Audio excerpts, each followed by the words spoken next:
আল্লাহ আল্লাহ আল্লাহ আল্লাহ আনা মিন নূরিল্লাহ ওয়াল খালকু কুল্লুহুম মিন নূরি।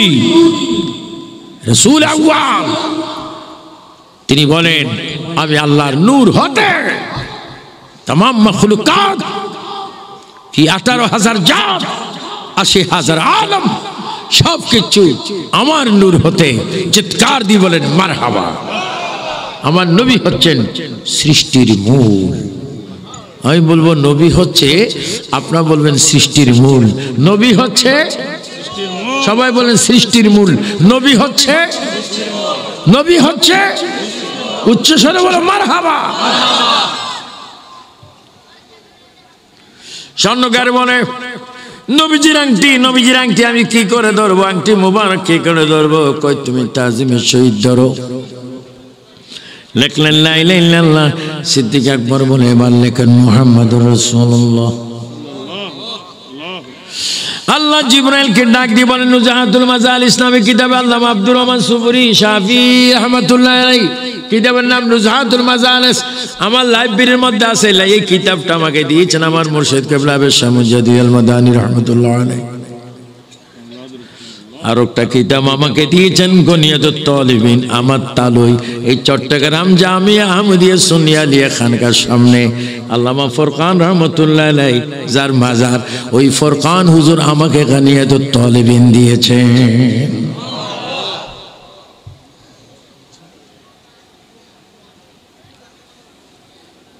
আমার তালুই হুক্কা খাইতে, মাঝে মাঝে আমি হুক্কা ফুরাই দিতে। একদিন এমন ভাবে হুক্কা টান দিয়েছি, হুক্কার ফানি সব আমার ভিতরে। আল্লাহ আল্লাহ। গভীর মনোযোগ আমার ভাইয়েরা।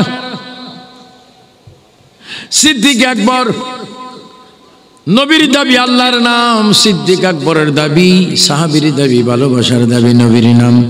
আল্লাহ এবার জিবরাইলকে বলো ও জিবরাইল আংটি মোবারক নবীজির হাত মোবারকের আংটি আমার বন্ধু বলেছে আমার নাম লেখার জন্য। সিদ্দিক আকবর আমার নাম থেকে নবীর নামটা বাদ দেয়নি। তুমি জিবরাইল সাক্ষী থাকো যে আবু বকর নবীকে ভালোবাসে রে জিবরাইল, আমি আল্লাহ ওই বাকি জায়গার মধ্যে আমি আল্লাহ নবীর নামের পড়ে আবু বকর সিদ্দিকের নামটা আমি লিখে দিলাম। আল্লাহু আকবার। ইয়া রাসূল ইয়া আল্লাহ। আংটি কয়টা? নাম এখন কয়টা? আল্লাহর নাম, নবীজির নাম, সিদ্দিক আকবরের নাম। সিদ্দিক আকবর খুশি, একবারে কলবের উপরে নিজের রুমালের কোনায় বেঁধে রাসূল পাকের আংটি মুবারক নিয়ে আতবে শহীদ সালাতু ওয়াসসালামু আলাইকা ইয়া রাসূলুল্লাহ সালাতু ওয়াসসালামু আলাইকা ইয়া হাবিবাল্লাহ দুরূদ শরীফ পড়তে পড়তে আংটি মুবারক নবীর কাছে নিয়ে আসলেন। আংটি মুবারক নবীর দস্ত মুবারক হাত মুবারক দিলেন। নবীজি খুশি বললেন আবু বকর এত সুন্দর আল্লাহর নাম, এখন দেখি আমারও নাম, আমারও নাম। আল্লাহর নাম তো লিখতে বলেছি আমি, আমার নাম কেন?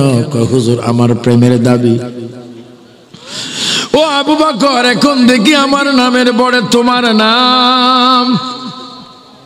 সাইয়েদনা আবু বকর সিদ্দিক চোখের পানি ফেলে বলে ইয়া রাসূলুল্লাহ আল্লাহ জানেন, নবী জানেন, নবী জানেন, আল্লাহ জানেন, আমি কিছু জানি না। এই মাত্র আপনি বলেছেন আমার নাম, আমি এই মাত্র দেখেছি, এই মাত্র শুনেছি। আল্লাহ বলে বন্ধু গো বন্ধু, যে আবু বকর আমি আল্লাহর নাম থেকে আপনার নামটা বাদ দেয় না, আমি আল্লাহ আপনার নাম থেকে আবু বকরের নাম বাদ দেই না, আমি নিজে আবু বকরের নাম আপনার নামের সাথে লিখেছি। আল্লাহ তিনি আবু বকর। ওনার ওফাত দিবস পরশু গিয়েছে, আজকে বৃহস্পতিবারে 22শে জমাদি সানি গিয়েছেন সিদ্দিক আকবরের আল্লাহ রসুলের সাথে মিলন দিবস। সেই সিদ্দিক আকবর রাদিয়াল্লাহু তাআলা আমাকে বলেছেন, একবারে একজন সাহাবী বলেনি, বলেছেন সাহাবায়ে কেরাম মানে একবার জমা, এর জন্য আবার পরে আবার সিদ্দিক, এর জন্য সাহাবীদের কথা বললাম এবং সিদ্দিক আকবরের রানিং চলছে। আপনাদের কোনো অসুবিধা হচ্ছে বাবা? এটা আছে বুঝুন, আহা মাশাআল্লাহ। ওই শফিদি গু বলছে তার নসিবি গু, আমাদের নসিবি তাবারুক আছে আছে আছে। জাহাঙ্গীর আলমগীর আসেনি তাবারুক মাশাআল্লাহ। কি আন্নি বিরিয়ানি ফিন্নি, আরে ফিন্নি তো আরো চমৎকার। বিরিয়ানিটা হাতে কি লাগে? তেল টুল লাগে। ফিন্নি এগুলা করে নিয়ে খাবেন। সাইনাবাদ যাইতে যাইতে পাটি এখানে ফাটে দিয়ে না। অনেক স্ত্রী, বিলকিসের মা, দিদারের মা বলে, স্বামী গো তাবারুক তো পাইছিলেন কই? বিশ্ব গোডাউনে ফাটাই দিছে। না এই দুর্ঘটনা করবেন না, বাসায় গিয়ে বিসমিল্লাহ সবাই মিলিয়ে খাবেন, আল্লাহ বরকত দিবে। তাবারুক।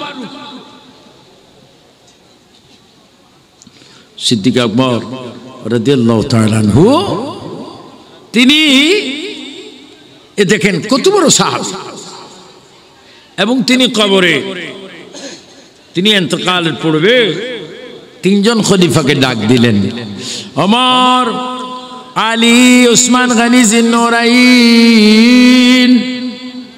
এদিকে আসেন, আমি এই কয়েক ঘন্টা পরে চলে যাব। সুবহানাল্লাহ।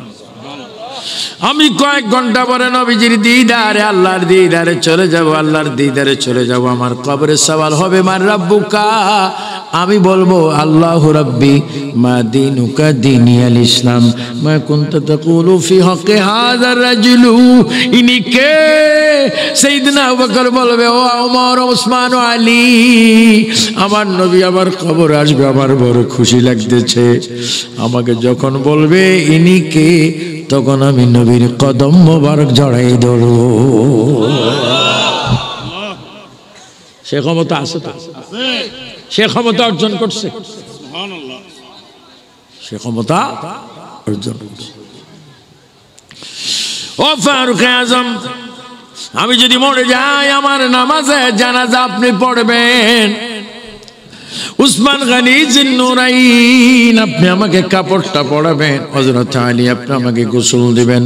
তবে তিনজনের কাছে আমার বড় দাবি, এই মক্কা মদিনায় কত আমার জন্য কবরের ব্যবস্থা করবেন না? আমি আবু বকর মরার পরে জানাজা পড়বেন, কাপড় পরাবেন, যা যা করার সব করবেন, কিন্তু নামাজে জানাজার পরে আমার লাশটা জিন্দা নবীর চরণে কদমে রাখি দিবেন। আপনারা বলুন তো দেখি, আমাদের নবী কি মরা না জিন্দা? কেমন জিন্দা? ইন্নামা আনা কাসিমুন ওয়াল্লাহু ইউতি,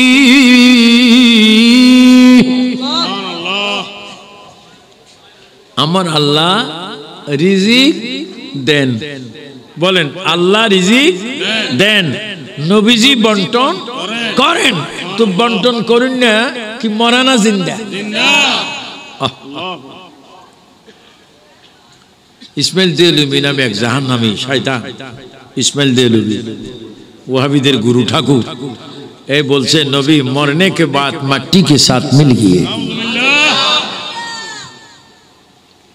অথচ আমাদের নবী এখনো সরাসরি আমাদেরকে দেখতে পাচ্ছে। মাহফিলগুলো মা বোনেরা দেখার জন্য স্টেজের সামনে কি ফিট করে না? প্রজেক্টর। তো মা বোনেরা দেখে না পর্দায়? প্রজেক্টর আর পর্দার মাঝখান দিয়ে কি তার আছে না? তারের বিদ্যুৎ দিয়ে সভাপতি সব চলে গেছে না? কিসের বিদ্যুৎ দিয়ে? তার কদ্দুর। আর সভাপতি? শুধু সভাপতি নয়, আমি স্টেজ, ব্যানার, ফুল সব তারের বিদ্যুৎ দিয়ে পর্দা। কিন্তু তারের বিদ্যুৎ দিয়ে যদি পুরো স্টেজ চলে যেতে পারে, ইলেকট্রনিক মিডিয়ার যুগের এই ক্ষমতা আল্লাহর কোরআনের আল্লাহর দেওয়া ক্ষমতায় নবী আসতে পারে কিনা? এই জোরে বলো, পারে কিনা? নবীর এই ক্ষমতা দিছে কে? আমার নবী দয়াল নবী। আমরা এখন ছোট বাচ্চার মতো হয়ে গেছি।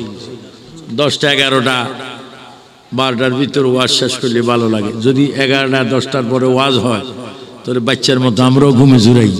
আমরা মানুষ না, না জিন। আগামী দিন মূলত মাহফিল ছিল বাবা শ্রীমঙ্গল, শ্রীমঙ্গল। কারণ এটা এখনো জানি না, হবে হইতেও পারে না হইতে পারে। কোথায় শ্রীমঙ্গল, কোথায় ঘুম যাই কখন। আবার পরের দিন মাহফিল শান্তি না। আসুন আমরা এই সময়গুলা কাজে লাগাই, ইবাদত করি। ইদি ঘন্টা ওয়াজ শুনি, লাভ হবে যদি ফজরটা ঠিক মতো পড়েন। আমার তো মনে হয় 2-4 জন সারা ফজর কেউ পড়বেন কিনা বড় সন্দেহ। কারণ যে ঠান্ডা পড়তেছে, অনেকে তো ডরে অজু বানাবে, অনেকে পেশাব করবো, ওই যাইতে পেশাব করবো 3 আঙ্গুলে পানি লয়। কয় আঙ্গুল? যে বলেন তো 3 আঙ্গুলে পানি কয় ফোঁটা উঠবে? আবার অনেকে পানির মধ্যে এই শাহাদাত আঙ্গুলের নখটা লাগায়, পানি তুমি কেমন আছো? অজু বানাইতেছো দিদি? আলহামদুলিল্লাহ আলা দিন ইসলাম। সাহাবায়ে কেরাম তাবিঈন, তাবে তাবিঈন আল্লাহর ভয়ে নবীর প্রেমে তারা ঠান্ডা পানি দিয়ে ওযু বানাতেন, হাতের কবজিগুলা ধুইতেন, আলহামদুলিল্লাহ আলা দিন ইসলাম দোয়াটা পড়তেন। ওয়াল ইসলামু হাক্কুন ওয়াল কুফরু বাতিলুন ওয়াল ইসলামু নূরুন ওয়াল কুফরু যুলুমাত বলে বলে তারা দোয়াটা পড়তেন। কুলি করতেন, নাকে পানি দিতেন, মুখমণ্ডল ধুইতেন, হাত ধুইতেন, পাও ধুইতেন, মাথা মুসবট করতেন। নবীজি বলে, উম্মত রে, তুমি নামাজের জন্য যখন ওযু বানাও, রহমতের 4 জন ফেরেশতা একটা রুমাল চাদর তোমার উপরে ধরে। যতক্ষণ ওযু বানাচ্ছ ততক্ষণ আল্লাহর রহমত বরকত তোমার উপরে নাজিল হয়। রুমালটা সারি দেওয়ার পরে তুমি যদি আকাশের দিকে ফিরে বলো, আশহাদু আল্লা ইলাহা ইল্লাল্লাহু ওয়াহদাহু লা শারীকা লাহু ওয়া আশহাদু আন্না মুহাম্মাদান আবদুহু ওয়া রাসূলুহু, আর চেহারাটা নিচের দিকে করার আগে তোমার জিন্দেগীর সব গুনাহগুলো মাফ।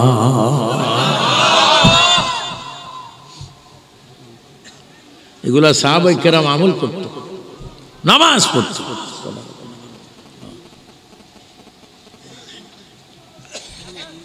তো সিদ্দিক আকবর রাদিয়াল্লাহু তাআলা আনহু তিনি নবীজির ইন্তেকালের পরে তার কফিন, লাশ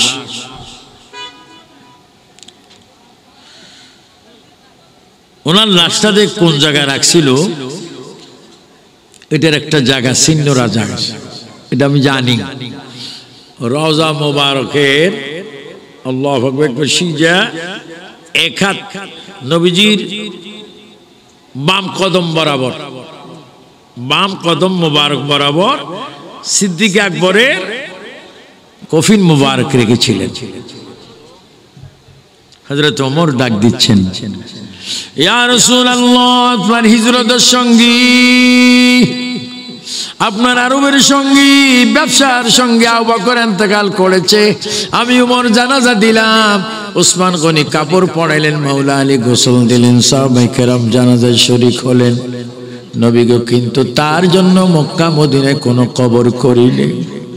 ও নবী, সাইয়েদনা আবু বকর বলেছেন, আবু বকরের উপর যদি আপনি রাজি থাকেন, খুশি থাকেন, আমরা তার কবর যেন না করি। আবু বকরের কবরটা কোথায় হবে আপনি রওজা মোবারকের থেকে একটু বলে দেন। আল্লাহ, হযরত ওমর নিজের জবান থেকে বাইর করার পূর্বে নবীজি আওয়াজ দিয়ে বলে, ওমর রে, আর একটা সেকেন্ড দেরি করো না, আমার বন্ধুকে, আমার হাবিবকে, আমার দোস্তকে আমার সাথে লাগাইয়া কবরটা করো, আমি নিজে তার লাশটা আমার নিজের হাতে গ্রহণ করব। দেখেন ও আবু বকর, তোমার শান, তোমার মান, তোমার মর্যাদা এত বেশি, কারণ কি? সিদ্দিক আকবর বলবে, আমি ছিলাম ফানা ফি রাসূল ফানা ফিল্লাহ, বাকা বিল্লাহ, চিৎকার দিয়ে বলেন মারহাবা। আল্লাহ পাক আমাদের প্রত্যেককে সিদ্দিক আকবরের অনুকরণে আল্লাহর হাবিবকে রাজি খুশি করার তৌফিক দান করুন। সবাই উচ্চ স্বরে বলুন আমিন। 5 ওয়াক্ত নামাজ পড়বেন, মাহে রমজানে রোজা রাখবেন, কোরআন শরীফ তেলাওয়াত করবেন, মা বোনের খেদমত করবেন, মা বাপকে ইজ্জত করবেন, বড় বোনকে শ্রদ্ধা করবেন, ভাইদেরকে শ্রদ্ধা করবেন। দেশে ক্রাম্ব, তাস, বাবা, ইয়াবা, গাঁজা এগুলোর থেকে নিজ হেফাজত থাকবেন। এগুলোর থেকে হেফাজতে থাকার একমাত্র ঔষধ হচ্ছে নামাজ। আল্লাহ পাক আমাদের সকলকে সিদ্দিক আকবরের প্রেমে, নবীর আদর্শে 5 ওয়াক্ত নামাজ পড়ার তৌফিক দান করুন। সবাই উচ্চ স্বরে বলুন আমিন।